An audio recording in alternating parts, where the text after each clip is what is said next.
What's going on, everybody? Biker Dave here. This is 1966 Plymouth Fury 3. See our previous videos. We'll put a playlist link at the end of this video that shows you all the stuff we've been doing to this car.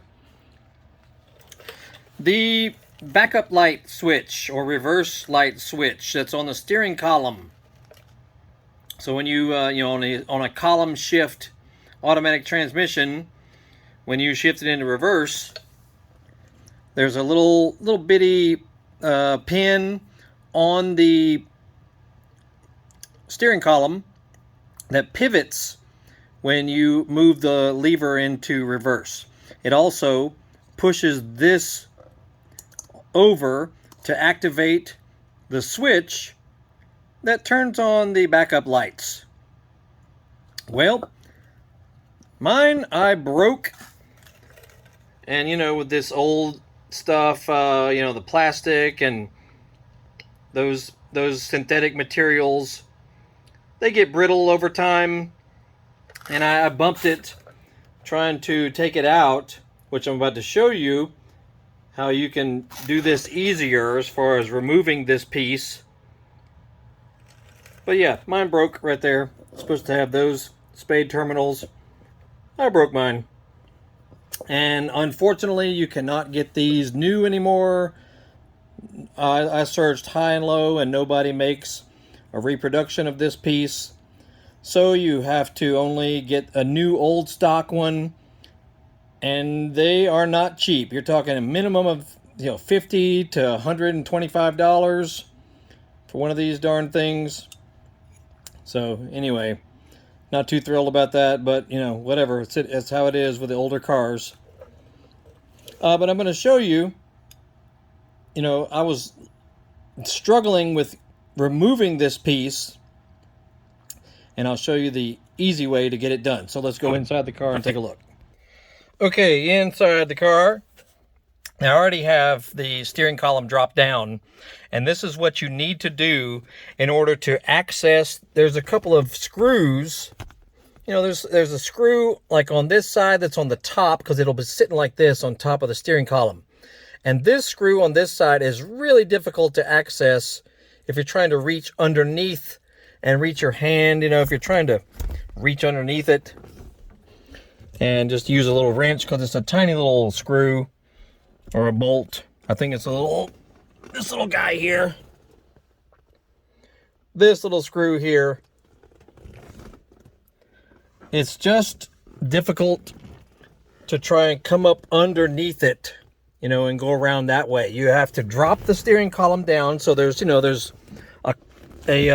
bracket that holds the column up like that.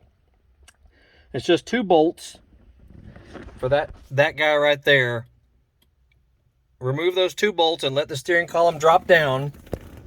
Then you can reach your hand in from the top and actually get to the screws much easier. I mean, I struggled with that thing for quite a while, laying on your back all down there underneath, the dash. It was just very difficult. So, yeah. You see those wires back in there. Shield focus. Those wires in there. This bracket, or this switch, sits on top. See how it sits on top like that, but it's way down in there where it's going to be sitting. I believe it's like, yeah, it's like this. It'll be sitting like that on top of the column, but it's way back in there.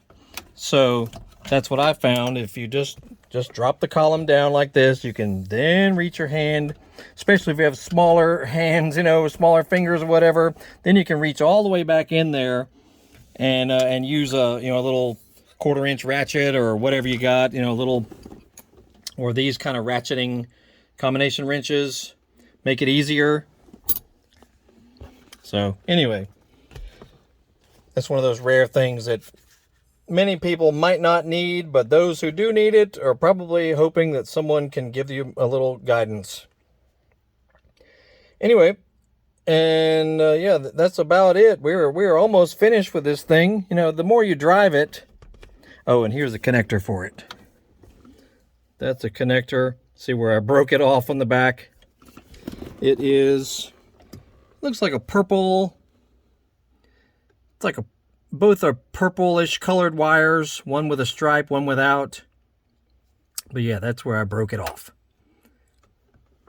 So that's what'll plug into the back of your switch right there. Yeah, we're almost done with this thing. You know, you don't realize certain things need fixing until you drive it around for a while. Or, you know, you don't realize what the real condition of the car is until you get to drive it some. And after driving it, you know, for a week or two, we found, you know, just little things that needed additional mending and repair and updates and whatnot. But yeah, look for the video playlist link that'll pop up at the end of this one, and it'll send you to all kinds of other videos we've done. You know, we've installed all kinds of new stuff and fixed a few things here and there, did new side mirrors. Fortunately, the mirrors are still available. A lot of things are still available for this car. So that's a good thing, because some of the older cars, it's just really difficult to find new stuff that's still being produced. So, yeah, it's got a 360 Magnum. That 5.9 liter is the engine that's in it. The previous owner put it in.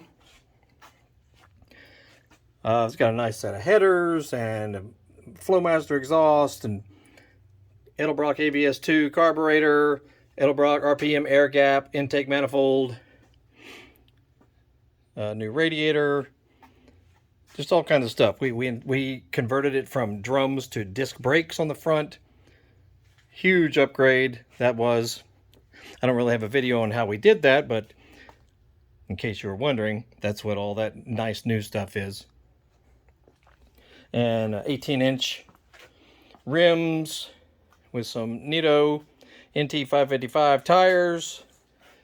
Looking good. Inside is mostly original. All this interior is original. You know, the headliner, seat covers.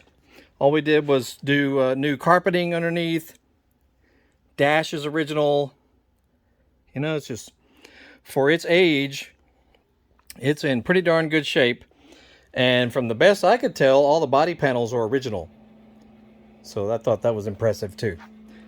And yeah, it's got like some metallic sparkle in the paint. Previous owner did all that. But yeah, it's a really good running car. And we got all kinds of videos of stuff that may help you.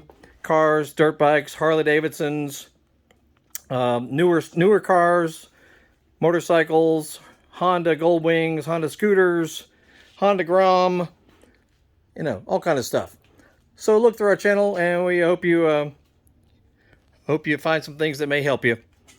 And you'll have a great evening. We'll see y'all later.